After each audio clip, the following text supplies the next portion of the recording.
Ragging ইমান দিনে ৰকিবুল হুছেইন ডাঙৰীয়াই কৰি আছিল। এইবাৰ তেখেতে ৰেগিং কৰিবলৈ নাপায়, তেখেতে আমাৰ ওপৰত অভিযোগ দিছে। এই অভিযোগ থাকিব আৰু মই ভাবোঁ যে যদি ৰেগিঙে কৰিব লাগে অকল চামগুৰিত কিয় বাকীকেইটাতো ৰেগিঙৰ কথা ওলাব লাগিছিল।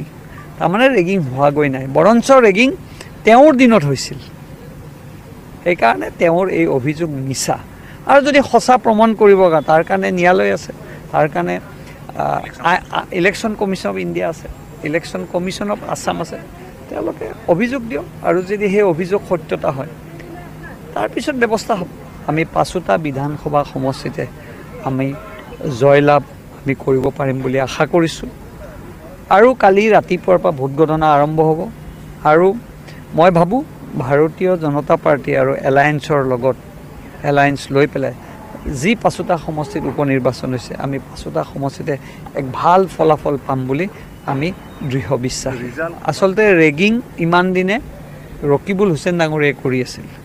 এইবাৰ তেখেতে ৰেগিং কৰিবলৈ নাপায়, তেখেতে আমাৰ ওপৰত অভিযোগ দিছে। এই অভিযোগ থাকিব আৰু মই ভাবোঁ যে হয় তাৰপিছত ব্যৱস্থা হ'ব। আমি 5টা বিধান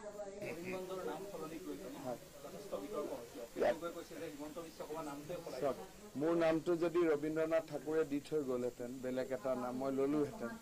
এইটো নামটো ৰবীন্দ্ৰনাথ ঠাকুৰে দি থৈ যোৱা, গতিকে মোৰো নামটো যদি 1919 চনত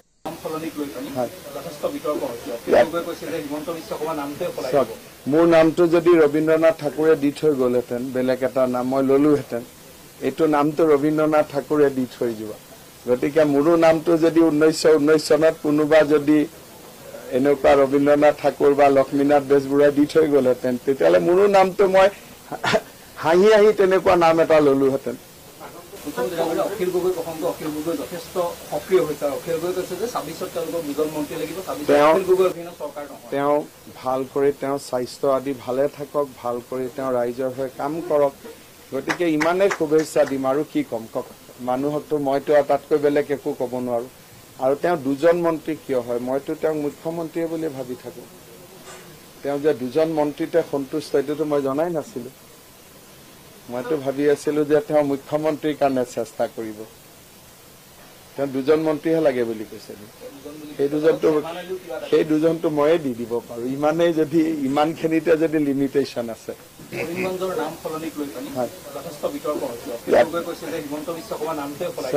মোৰ নামটো যদি ৰবীন্দ্ৰনাথ ঠাকুৰে দি থৈ গ'লহেঁতেন, বেলেগ এটা নাম মই ল'লোহেঁতেন।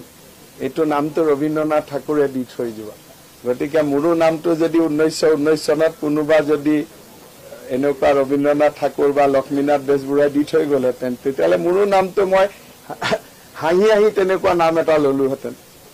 অখিল গগৈ প্ৰসংগ, অখিল গগৈ যথেষ্ট সক্ৰিয় হৈছে। অখিল গগৈ কৈছে যে 26ত তেওঁলোকৰ দুজন মন্ত্ৰী লাগিব, তেওঁ ভাল কৰি তেওঁ স্বাস্থ্য আদি ভালে থাকক, ভাল কৰি তেওঁ ৰাইজৰ হৈ কাম কৰক। গতিকে ইমানেই শুভেচ্ছা দিম আৰু কি ক'ম কওক। মানুহকতো মইতো তাতকৈ বেলেগ একো ক'ব নোৱাৰোঁ। আৰু তেওঁ 2জন মন্ত্ৰী কিয় হয়, মইতো তেওঁক মুখ্যমন্ত্ৰীয়ে বুলি ভাবি থাকোঁ। তেওঁ যে 2জন মন্ত্ৰীতে সন্তুষ্ট এইটোতো মই জনাই নাছিলোঁ। মইতো ভাবি আছিলোঁ যে তেওঁ মুখ্যমন্ত্ৰীৰ কাৰণে চেষ্টা কৰিব। তেওঁ 2জন মন্ত্ৰীহে লাগে বুলি কৈছে। সেই দুজনটো ময়ে দি দিব পাৰোঁ। ইমানেই যদি ইমানখিনিতে যদি লিমিটেশ্যন আছে।